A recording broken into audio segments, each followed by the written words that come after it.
जो आसंता 2024-25 आर्थिक वर्ष पर जो पूर्णांग बजेट आसीबो सेथिपाई गोटे प्री बजेट रो प्रस्तुति पाई आज जो माने ये बजेट उपरे अध्ययन करिसंती पूर्वर बजेट प्रस्तुत करिसंती बजेट को कार्यकारी करिसंती अर्थ मंत्री एवं अर्थ विभाग सचिव एवं जो माने अर्थ उपरे पांडित्य अर्जन करिसंती एवं विभिन्न ये अर्थ संबंधी अनुष्ठान संपुक्त अछंती समानंको आज डका जाइथिला। आपण माने जानती आम सरकार प्रथम ही लोकंक सरकार भावरे साधारण जनतांकर मतामत को गुरुतर दे आसी 2024 आर्थिक वर्ष पर साधारण बजेट आगामी 25 तारीख रे विधानसभा रे उपस्थापित हेबार ये कार्यक्रम अछि। आमर बजेट टी जेपरी वास्तव रे लोकंकर बजेट हेकरी लोकंक पाखरे उपस्थापना हो पारिबो समस्तंकर आशा आकांक्षा को प्रतिफलित करि पारिबो सेथिपाई ये उद्यम जारी रही आथिपाई मध्य ऑनलाइन जरिया रे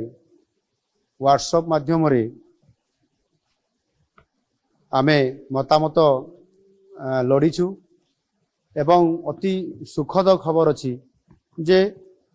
ये मतामत एथर बहु आग्रह रे अनेक लोक इतरे सामिल होइचंती एवं पाखापाखि प्राय 12,000 रु अधिक लोक मतामत देइचंती ऑनलाइन जरिया रे जहा कि पूर्व वर्ष मानक तुलना रे ये 6 गुण अधिक लोकंक एपरी व्यापक अंशग्रहण आम पाई बहुत बड़े गोटे उत्साहजनक। आज मध्य ए प्री बजेट रो ई प्रस्तुति बैठक रे पाखापाखि प्राय 150 रु अधिक लोक विज्ञ लोक एटी उपस्थित थिले। सेमानक भितर अनेक जहाँ मु कहली अर्थ संबंधी विभिन्न